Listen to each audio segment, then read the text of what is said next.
En los últimos días he investigado bastante sobre el tarot, la astrología, y el esoterismo en general. Sergio, eso es ridículo, ¿de verdad crees que los movimientos de los astros pueden determinar tu personalidad?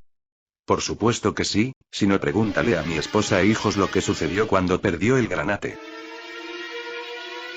Pero si tú no eres de Lanús, no tienes esposa, y mucho menos hijos. Cállate. Afortunadamente, además de revelar que tengo el mismo signo zodiacal que Nelson Mandela y por consecuencia darme la posibilidad de ser racista, estas disciplinas también me han servido como una excelente forma de entablar conversaciones con féminas, quienes quedan hipnotizadas cuando me escuchan hablar sobre mi animal espiritual, Japón, quien al igual que yo no tiene amigos. Está endeudado hasta el cuello. Le rechazan todas las citas. Y le gusta encerrarse en su habitación. Con razón no tengo esposa e hijos y es precisamente por el vínculo personal que tengo con la Tierra del Sol naciente, que hoy les hablaré sobre el período Edo, o la época en la que mi animal espiritual se volvió la Corea del Norte del siglo XVII. Explicaré las causas que llevaron a toda una civilización a aislarse del mundo, mencionaré cómo se desarrolló su política, economía, y cultura en estos 2 siglos y medio de ansiedad social, y por último revelaré las consecuencias que tuvo el aislacionismo.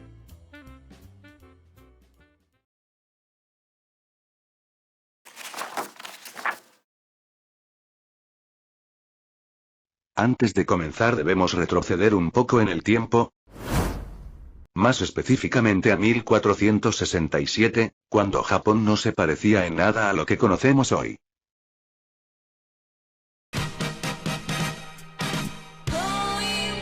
El país estaba sumido en una era de constantes conflictos. ¿Hay chicas anime?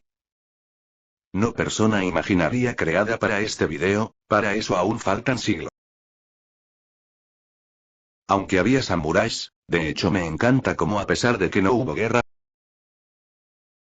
Carajo, ahí va mi único amigo. El país estaba entrando a lo que más tarde se conocería como el Sengoku Jidai, un lapso de tiempo, en el que el archipiélago se transformó en mi vecindario post caída del mafioso conocido como el Dr. Simi.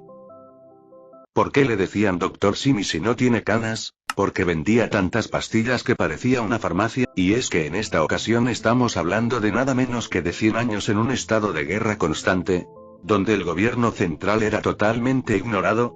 Los muertos se contaban por decenas de miles. Las granjas eran arrasadas por la guerra. Los campesinos debían someterse al yugo de los señores de la guerra llamados daimios. Y los daimios que básicamente eran como los nobles feudales europeos pero combatientes y versión BTS. Sergio, eso fue extremadamente racista. No porque Hyunseo también es cáncer, se enfrentaban entre sí con un claro objetivo en mente, acumular el suficiente poder económico y militar, para proclamarse como el nuevo shogun, quien en la práctica era el papá de los daimios y gobernaba el país en nombre del emperador, el cual para este punto de la historia era meramente una figura decorativa.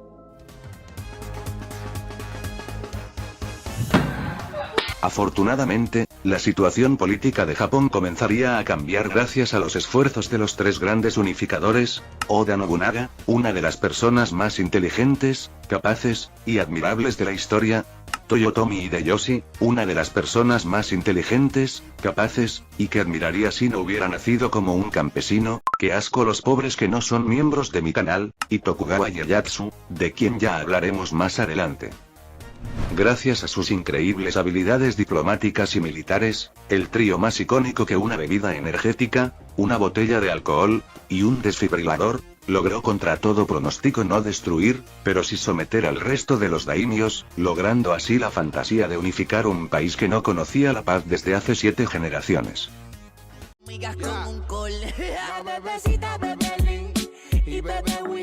Aunque por desgracia no todos pudieron estar presentes en la celebración, Oda Nobunaga se suicidó cuando se enteró que cancelaron Futurama, aunque quizás también influyeron otras cuestiones como el ser rodeado por las tropas de un al parecer no tan fiel general. Toyotomi Hideyoshi decidió esperar a que la segunda temporada del Juego del Calamar se pusiera buena y murió de causas naturales. ¿Y qué sabes tú si no tienes Netflix?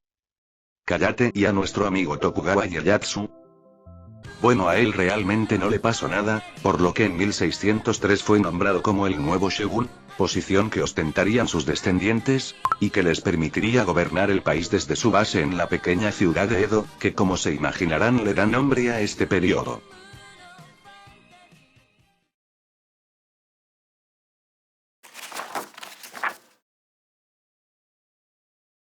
Como se podrán imaginar, tras experimentar un periodo tan sangriento y caótico como lo fue el Sengoku Jidai, la prioridad número 1 del gobierno era la de mantener la paz. ¿Por qué hablas diferente? Estoy hablando como siempre, y para hacerlo implementaron varias estrategias, siendo la primera de estas la de asegurar la lealtad absoluta de los daimios, lo cual planeaban hacer no solo permitiéndoles seguir gobernando sus territorios, sino también mediante el sistema de asistencia rotativa, o Sakin Kotai para los que les gusta decir, una normativa que obligaba a los señores feudales a tener que vivir alternativamente un año en sus dominios, y otro en Edo, donde sus esposas y herederos estaban obligados a residir de forma permanente. Ahora que lo pienso, el padre de la persona imaginaría hace algo similar, solo que en vez de vivir un año lejos, él lo ha hecho durante 24 años. El sistema Sakin Kotai resultó ser extremadamente eficiente para evitar rebeliones gracias a dos motivos. El primero es que como las esposas e hijos de los daimios se encontraban siempre en Edo, a estos les era imposible planear una conspiración sin poner en riesgo a sus familias.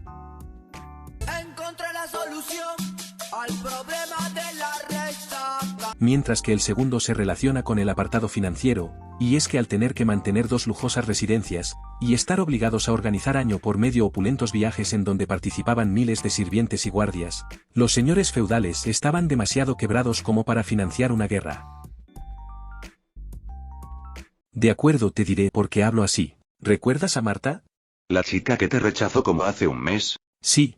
Tuvo un problema en la vista y no podrá ver por los siguientes 3 meses, así que ahora piensa que soy otra persona y tengo otra oportunidad para salir con ella.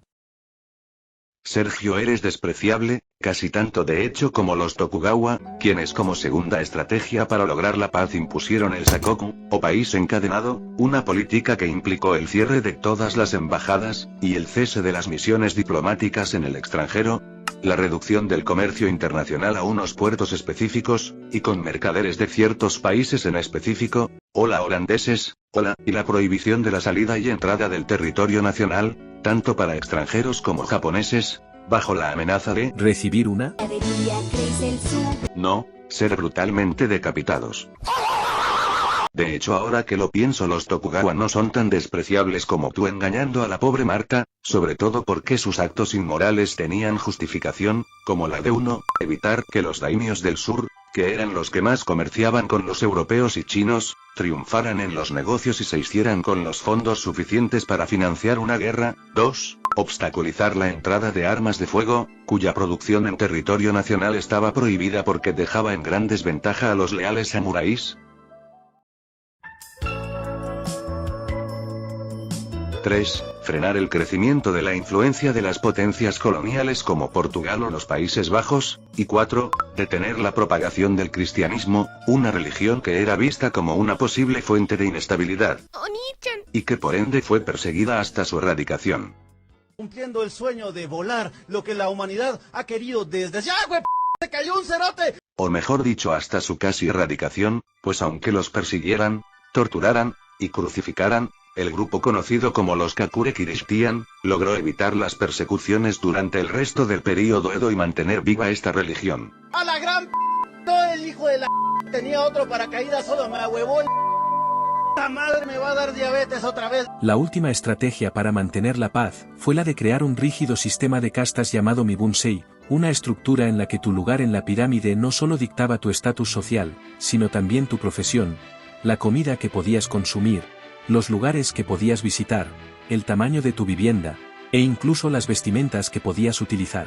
Y si no me creen, hagamos una videollamada e intenten quitarse la ropa, lo cual de por sí ya es algo bastante injusto, pero lo es muchísimo más si consideramos que la clase a la que pertenecías dependía del origen de tus padres, y que la movilidad social era algo tan imposible de lograr como que Marta deje de molestarme con conversaciones poco relevantes. El otro día me secuestraron y fue terrible, tenía miedo y pensé que iba a morir. Volviendo ahora con cosas que sí me importan, el Mibunsei era totalmente opuesto a mi abuelo, pues no calificaba a los individuos conforme a sus ingresos o a su color de piel, Sí te puedo invitar a mi cumpleaños, te espero mañana. sino por lo que éstas aportaban a la sociedad según la filosofía confuciana. Señor Confucio, ¿cómo dividimos la sociedad? ¿Quiénes van primero? Los samuráis, que representan al 5% de la población, son bastante épicos. ¿Y los campesinos, que constituyen el 80% de los habitantes totales? Ellos producen el arroz que comemos, el té que bebemos, y la marihuana que fumamos. Es común entre los filósofos, ok, así que recompénsenlos con el segundo lugar en la pirámide y Hace helados de verdad en pocos minutos. digo, la prohibición de dejar los campos. ¿Y los artesanos? Ellos fabrican productos importantes para la vida, pero no tan importantes como la comida, así que dales el tercer puesto. Muy bien, solo nos quedan los mercaderes. Ellos no aportan nada excepto estafas piramidales. ¿Entiendes? Estamos hablando de la pirámide social y es chistoso porque... Pon a todos esos parásitos en el fondo de la pirámide exceptuando al Dr. Simi, él salvó mis años universitarios.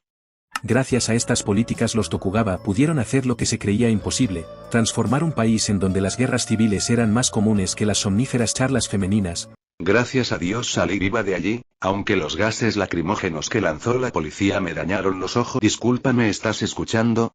No solo escucho tus palabras, hermosa flor del alba, sino que las guardo en mi mente como si fueran versos de una poesía que nunca quiero olvidar.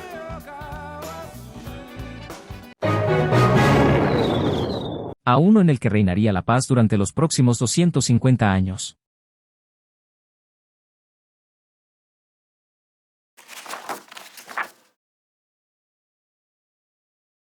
Sé que con una sociedad de castas extremadamente rígida, un casi nulo contacto con el mundo exterior, y la inexistencia de conflictos bélicos, se podría llegar a pensar que el periodo Edo tuvo menos cambios que la actitud de Marta tras mis súplicas. Por favor, te prometo ya no volver a decir omitir intro cuando me hables de tus traumas de la infancia. Pero no, este periodo fue sorprendentemente dinámico por cosas como el Rangaku, o el estudio de libros que conseguían de sus amigos los holandeses, Hola. y que les permitió mantenerse al día en diversas disciplinas tales como las ciencias naturales, electrónica, mecánica, medicina, astronomía, y astrología. Así que nuestro animal espiritual es un youtuber latino que nacerá en 400 años. Lo cual por cierto no quiere decir que el avance tecnológico japonés dependiera única y exclusivamente de su capacidad para copiar el conocimiento occidental, no son como yo en los exámenes de matemáticas. En el campo, por ejemplo, mediante su ingenio lograron desarrollar nuevas técnicas que les permitieron aumentar la productividad agrícola hasta casi un 100%. Gracias Japón y viva el Dr. Simi, carajo. Mientras que en los talleres artesanales, los avances permitieron cosas impresionantes para una sociedad preindustrial, como la impresión de textos en masa y a color.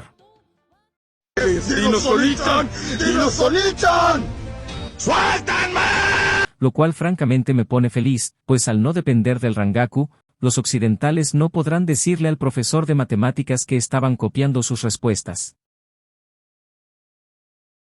Perdón, confundí a Europa con un excompañero de la escuela que me acusó de hacer trampas, aunque no sé por qué lo hice. No es como que le guarde rencor a Jeremy Gatica Campos, que vive en Simón Bolívar 1320 y guarda sus objetos de valor en el tercer cajón que está cerca del... La economía por su parte también experimentó una mejora significativa, primero porque al no existir la obligación de gastar los fondos, ya sean públicos o privados, en la financiación de guerras o en las reparaciones de los daños producidos por estas, los nipones pudieron utilizar el dinero en cosas mucho más útiles, como en la construcción de sistemas de irrigación que incrementaron aún más la productividad agrícola, la apertura de nuevas tiendas y talleres artesanales, o la inscripción de sus hijos en las teracoyas, unas escuelas privadas que se encargaban de enseñarles a leer, escribir, resolver problemas matemáticos, y en donde debido a la falta de guerras, algunos samuráis desocupados encontraron trabajo como profesores.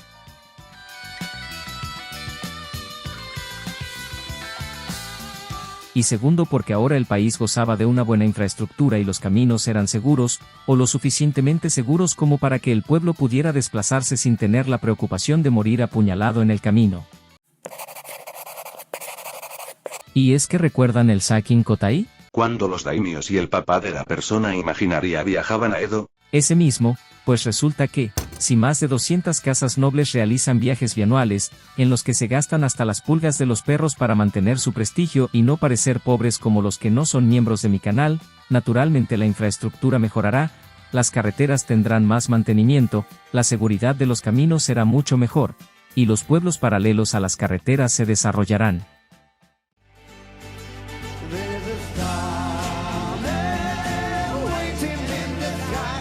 Gracias al aumento del comercio interno y la productividad agrícola, en el Japón del periodo Edo se produjo un fenómeno bastante inusual para una sociedad preindustrial, una migración campo-ciudad, la cual tendría como principal objetivo a Edo, ciudad que, aunque a comienzos del siglo XVII no era más que un pequeño pueblo pesquero, pronto experimentó un verdadero boom poblacional. ¿Esperaban que explotara la casa? Ya he hecho ese chiste varias veces, y la pólvora es tan cara que solo lo haría si allí estuviera un familiar de Jeremy Gatica. Y la razón de su crecimiento es bastante sencilla de entender: decenas de cientos de nobles, miles de guardias, y decenas de miles de sirvientes.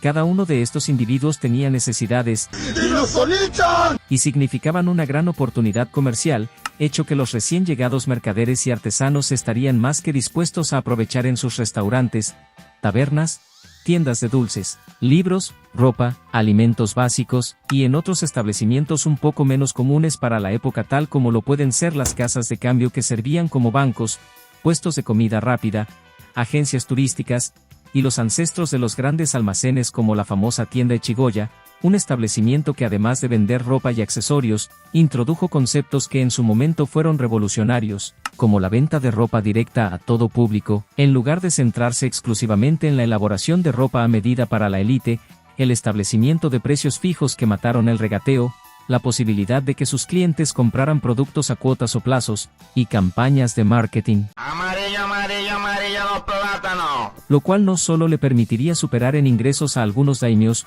sino también ser la piedra base para la construcción del actual grupo Mitsui, que posee activos que superan el Producto Interno Bruto de países como Bolivia, Paraguay, Uruguay o Venezuela.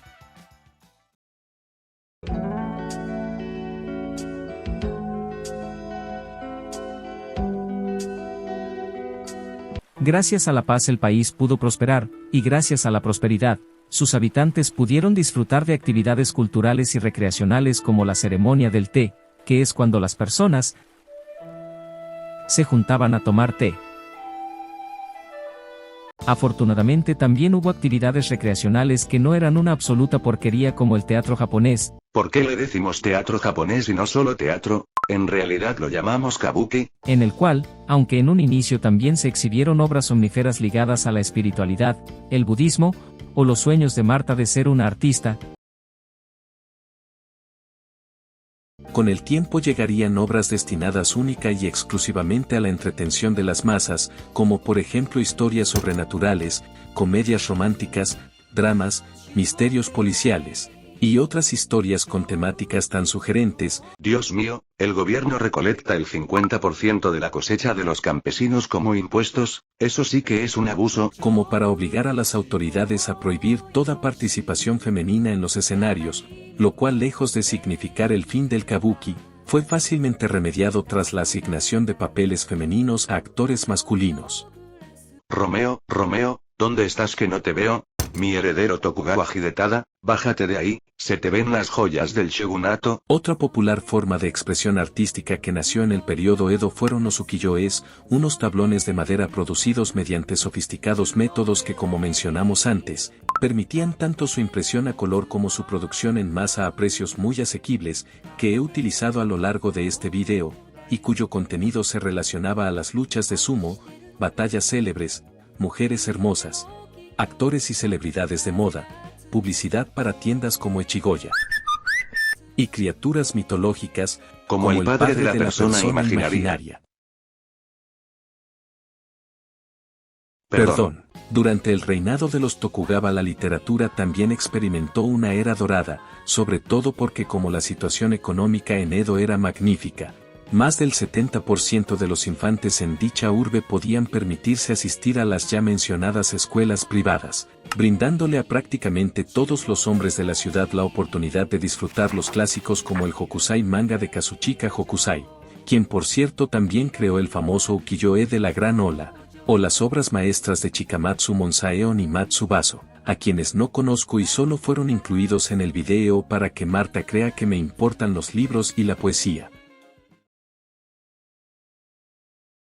Así que ¿por qué no mejor hablamos de... No me gustan las mujeres. Carajo, ya no tengo más voces. Así que ¿por qué no mejor hablamos de cosas divertidas como lo es Yoshibara, el barrio rojo de la ciudad de Edo, en donde además de hacerse lo que ya se pueden imaginar, también funcionaba como un epicentro cultural, con numerosas exhibiciones de obras de teatro, la venta de miles de ukiyo-es y lo más importante de todo, la aparición de algunas de las primeras geisas, quienes contrario a la creencia popular no se relacionaban con el entretenimiento nocturno como Alicia del séptimo piso. ¿De verdad escuchaste lo que te estaba diciendo? Eres el primero que lo hace en mucho tiempo. Últimamente siento que todos se han vuelto unos imbéciles. No sé con qué clase de hombre has lidiado hasta ahora, bella dama, pero te prometo que tienes toda mi atención. Sino que en cambio las geisas generalmente limitaban sus servicios a la entretención de sus clientes mediante el canto. Y yo llegué a la grasa temblando de miedo. Baile, tocación de rolas chidas, y conversaciones interesantes. De hecho, los kanjis, o los dibujitos con los que se escribe esta palabra, vendrían a representar algo así como una persona artística. Por cierto, al principio la gran mayoría eran hombres. Y te pedí el perdón porque no soy el Pepe. Última advertencia, Tokugawa Hidetada, si no te sacas el vestido no serás mi heredero. ¿No te atreverías? Decapité a mi esposa e hice que tu hermano se atravesara el cuerpo con una espada. ¿Tú crees que no? ¿Así? ¿Y qué pasa si te digo que Sergio, tú hablas japonés, tienes que ayudarlos a resolver sus diferencias. Tranquila persona imaginaria, yo me encargo.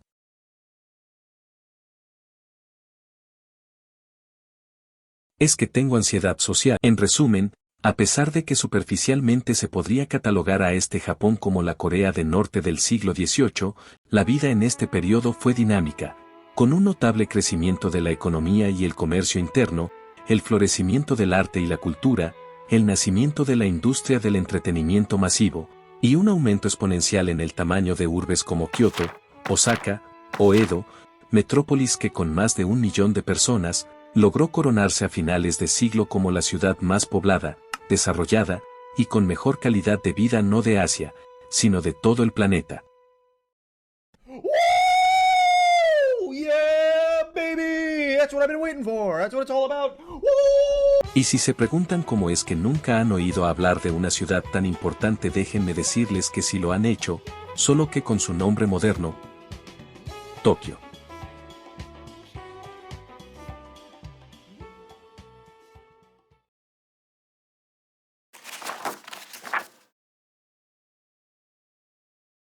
Lamentablemente los buenos tiempos no duran para siempre, y si no que se lo pregunten a Jeremy Gatica Campos, quien no cuenta con los materiales necesarios para seguir estudiando lo que le apasiona, la geología.